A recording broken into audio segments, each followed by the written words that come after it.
Alright, so hear me out. Minecraft, but with guns. And microtransactions. Imagine you're me, a goofy 10-year-old kid that's obsessed with video games. But growing up, all you really had was an old PC, a Game Boy Advance, and a Samsung Galaxy tablet. So when it came to gaming, my options were pretty limited. I mean, I could have gone outside, but who wants that, am I right?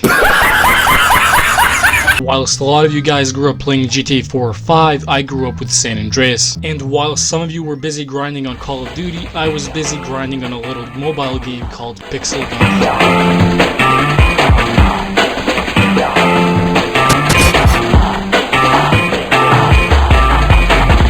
It had everything a kid like me would want. It looked like Minecraft, it had guns, zombies, fucking dating. What the hell is this? It was peak. Nothing on the Play Store could really top it. And while I'm not gonna sit here and claim that this game is some sort of masterpiece, You are though. shut the fuck! It is a hidden gem, at least compared to most mobile games that were made around this time. It has changed a lot over the years, mostly for the worse. It still has a lot of what made it special. The game has 7 total classic game modes: Teamfight, Point Capture, Deathmatch, Flag Capture, Duel, Escort, and Team Strike. The ones I played the most as a kid were Teamfight and Deathmatch. The goal is pretty simple, just make sure that you or your team had the most kills and you would be declared the winner. So pretty much the same thing you would get on the more major FPS games. However, I think that the biggest reason I found Pixel Gun so enjoyable was the weapon variety and the map design. I remember climbing up on that big ass tree in Heaven Garden and just sniping people, thinking that I was the coolest motherfucker that's ever walked the earth. Pushing people off the map was also one of my favorite activities, even though most of the time I would just die like a dumbass. Deathmatch was more so the same experience as Teamfight, except I didn't have the luxury of relying on my teammates, which were all either 10-year-olds with their mom's credit card or someone that was hacking. It is horrible. That's not to say that I wasn't absolutely cracked at the game. I mean, look at me, bro. Flag Capture and Point Capture were probably my second most played game modes. Unlike the other two, you didn't really need to kill people in order to win. Most of the time I would just sneak in by using other entrances or by using the gadgets the game gave you. Of course, this rarely ever worked, since, believe it or not, 10-year-olds don't exactly have the best communication skills. As for the other game modes, they were added a bit later by the time I started playing. Duel was just one-on-one combat with dipshits that kept on spamming the Ghost Lantern and the other one-hit kill weapon. Escort was like delivering the payload in Overwatch, and Team Strike was like Team Battle, except you couldn't respawn. Honestly, aside from duels, I didn't really play these new ones that much. Not for any reason in particular, I just couldn't bring myself to take a mobile game that seriously. We don't talk about the PC version. Still, to be able to pack in this much content into a fucking mobile game is pretty impressive, no matter how you try to look at it. The matchmaking itself was also pretty simple. Back then, the max level was only 32, so the game would just match people with the same overall levels regardless of actual gameplay skill. Later on, they did change the level cap to 65, but the rewards you got for leveling up were just meh. Oh shit, I can afford the fucking shovel now. Now, even though the game had a lot of game modes, they still needed maps to pair with them. And wow, were they fucking good. Someone cooked here.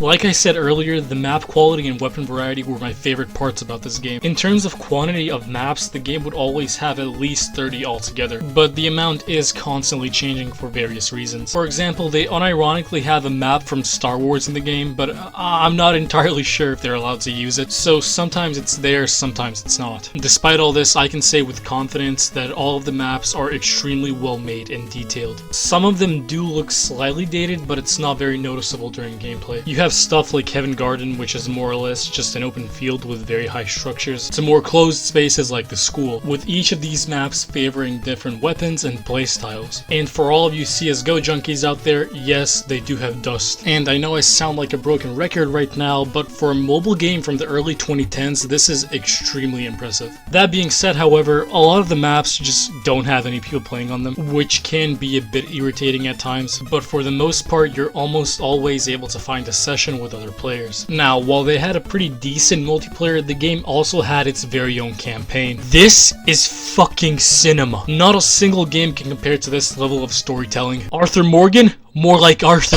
dead! The campaign consists of 4 worlds, in which your main goal is to kill a bunch of basic fodder enemies, and then at the end you would have to take down the boss, which can be somewhat challenging. Now, while every boss is unique and has a different design, most of them, if not all of them, are taken out in the exact same fashion. Shoot your gun a bunch of times and just fucking kill them. That's it. Some of them are kind of different, like the Slenderman one for example, which scared the shit out of me as a kid, but you shouldn't have any trouble with them overall. well. Aside from the bosses, the overall quality of the campaign is just kind of meh. It's very underwhelming, honestly, and that becomes even more apparent if you play the game on PC, but you can tell that they at least tried to make it kind of fun. Aside from the gameplay, you can also unlock guns and read comic pages, and also find hidden loot throughout the map. Another thing that's worth noting is the fact that a lot of these maps were specially made just for the campaign. The story itself is pretty simple. You wake up, find a girl, kill a bunch of zombies, and at the end you meet Notch. As for what happens after, I have no fucking idea. But considering that this was around the time that they added a battle royale mode, I'm